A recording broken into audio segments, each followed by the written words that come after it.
নারী সাংবাদিকতা নিয়ে যে আমাদের যতটুকু কাজ করার কথা ছিল ঠিক ততটুকু কাজ হয়ে ওঠেনি।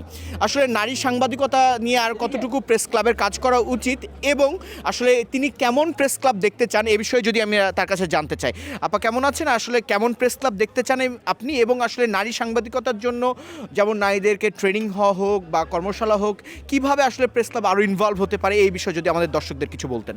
ধন্যবাদ। আমি আসলে মনে করি যে এই ক্লাবটা ৮-১০টা ক্লাবের থেকে আলাদা হবে। যেমন ধরুন আমরা ১৬ই ডিসেম্বর, ২৬শে মার্চ সব ক্লাবই করে।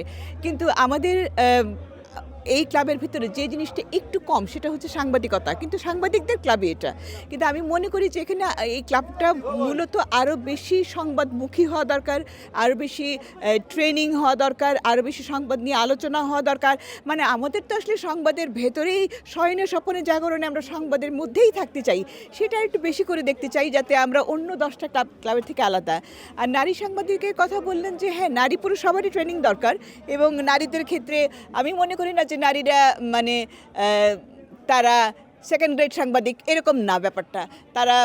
তারাও যেমন সাংবাদিক, পুরুষ যেমন সাংবাদিক, নারী সাংবাদিক আলাদা করে শব্দটা যে আমরা ব্যবহার করি এটার মধ্যে আমি বলি যে এটা মিসোজিনিস্টিক। It's a মিসোজিনিস্টিক term.